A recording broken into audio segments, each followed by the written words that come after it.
par sa position géographique et ses caractéristiques agroécologiques, Haïti est un pays vulnérable aux aléas climatiques. La dernière décennie a été particulièrement violente.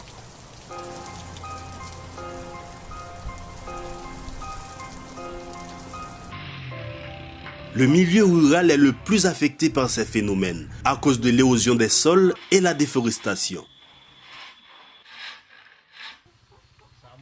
La chute de la production agricole et la détérioration des conditions de vie des familles rurales en sont quelques conséquences.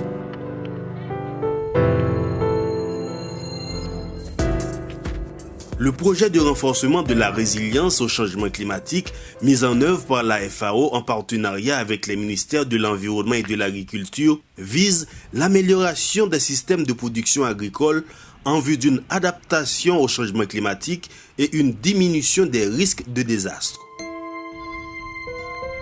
Financé par le Fonds pour l'environnement mondial, le projet intervient dans les départements du Sud-Est et de l'Ouest.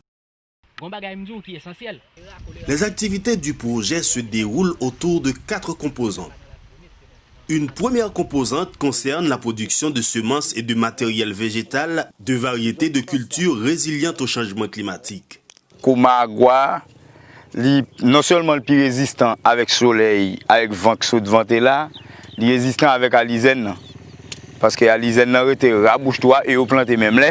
La différence c'est que Komagwa, il est monté le plus adapté, n'a pas celle-là dans la zone, passer à l'alizène.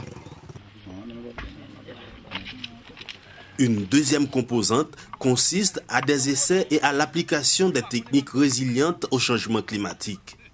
Parmi ces techniques se détache, entre autres, la plantation de rampes vivantes pour lutter contre l'érosion, l'agroforesterie pour une gestion intégrée des ressources naturelles et une diversification de la production, l'agriculture de conservation pour améliorer la structure des sols à travers différentes techniques telles le labour minimal du sol, la couverture permanente et la rotation de culture.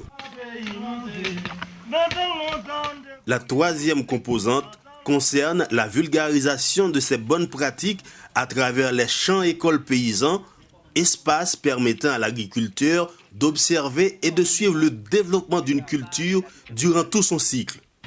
Un champ-école paysan, c'est une école pratique. C'est-à-dire, c'est une école qui se fait directement dans le champ.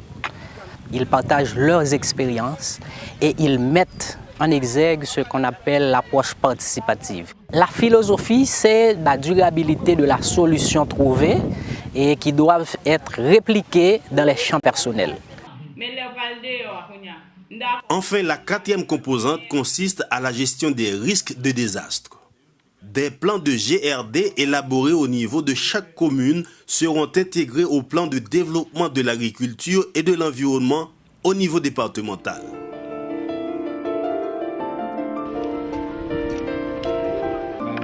À partir des techniques agricoles et environnementales que ces agriculteurs et agricultrices mettent en place, leur capacité de faire face au changement climatique est renforcée et leurs conditions de vie s'améliorent tout en préservant les ressources naturelles.